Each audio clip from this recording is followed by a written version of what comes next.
Board shuttles are a great way for players to get a high volume of reps and for a coach to give those players a lot of feedback, versus players being spread out around the rink, passing against the boards, and coaches only being able to give feedback to one player at a time.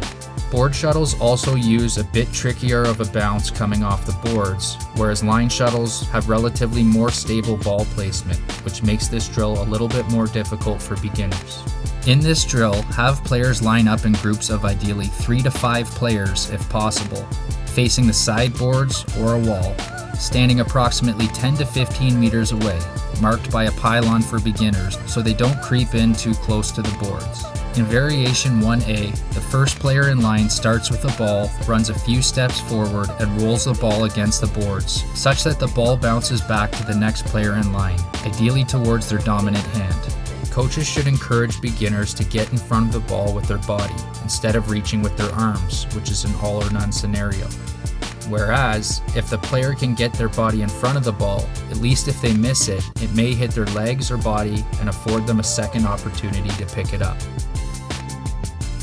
In variation 1B, the player passes the ball against the glass, aiming for eye level, so the ball bounces back to the next player in line, once again towards their dominant hand. Another option is to back players up even further, about 20 meters away, and have them practice set shots, which is variation 1C, with the next player in line having to corral the loose ball and repeat the same action as the player in front of them, and so on and so forth. Regardless, assistant coaches should be ready with extra balls for any time that a player misses the ball as it ricochets off the boards.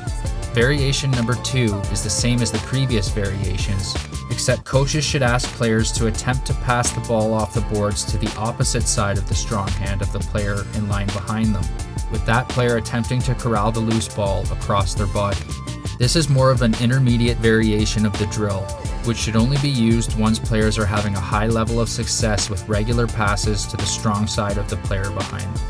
In variation 3, coaches should have players move in about 2 to 3 meters away from the glass or a wall and have them pass the ball high enough that the player behind them is able to catch it in the air, which is variation number 3A. Advanced players can attempt to keep the ball in the air using quick sticks for more of a challenge, which is variation 3B. Last is variation 4, the consecutive catches game, which can be used for any of the previous variations, where players are asked to keep track of how many times in a row their group goes through the drill without dropping the ball. If a ball is dropped, that group must start their count over from 0. This can turn into a great team builder, with all players encouraged to yell the number of catches in a row out loud, which is great for getting them to be more vocal out there on the lacrosse floor.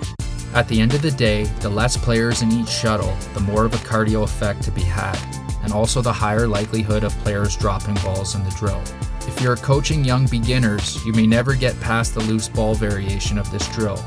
but this drill always seems to be a fun one that players get into when it's made into a competition between the multiple lines doing the shuttle.